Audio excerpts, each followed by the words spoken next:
In the world of professional basketball, there's a tale of two leagues that collided in a historic merger.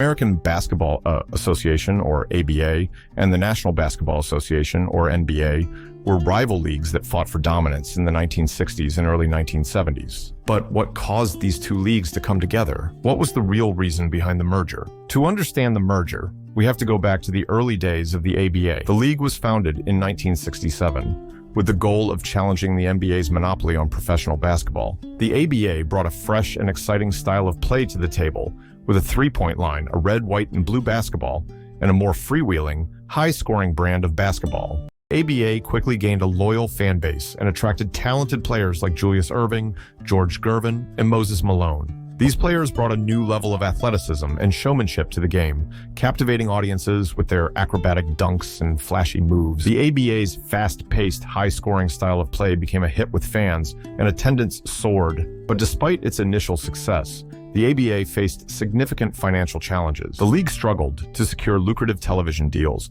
and faced constant financial instability. Many teams were unable to pay their players on time, leading to frequent player strikes and legal battles. The ABA's financial woes threatened its very existence. Meanwhile, the NBA, although facing its own challenges, was a more established and financially stable league. The NBA had a long history, dating back to 1946, and had built a strong brand and fan base. The league also had a lucrative television deal with major networks, ensuring a steady stream of revenue. Recognizing the ABA's potential threat to their dominance, the NBA took action. In 1970, the NBA filed an antitrust lawsuit against the ABA, accusing the rival league of illegally tampering with NBA players and teams. The lawsuit was a strategic move by the NBA to weaken the ABA and force it into submission. The legal battle between the two leagues dragged on for years, draining both financially and emotionally. The ABA's financial woes continued to mount, and it became clear that the league couldn't survive on its own. The NBA saw an opportunity to absorb the ABA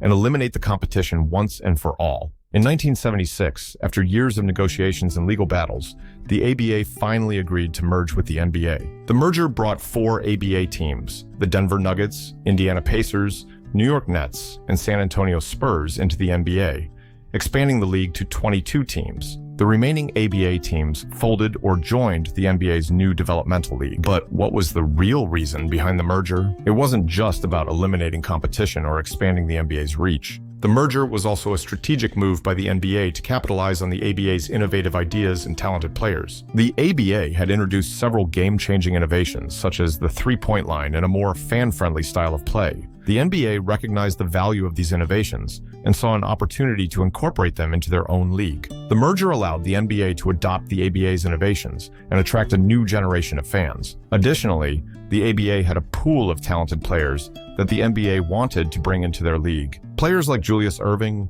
George Gervin, and Moses Malone were superstars in the ABA and had captured the imagination of basketball fans. The NBA saw the merger as a chance to bring these talented players into their fold and enhance the overall quality of the league. The merger also brought financial stability to the ABA teams that joined the NBA. With the NBA's established television deals and revenue streams, the former ABA teams could finally operate on solid financial footing. The merger provided a lifeline for these struggling teams and ensured their survival. In the end, the merger between the ABA and the NBA was a win-win situation. The NBA eliminated its biggest rival and gained access to innovative ideas and talented players. The ABA teams found financial stability and a chance to compete at the highest level of professional basketball. Today, the impact of the ABA-NBA merger can still be felt in the game of basketball. The three-point line, once an ABA innovation, is now a staple of the game. The fast-paced, high-scoring style of play that the ABA popularized has become the norm in the modern NBA. So,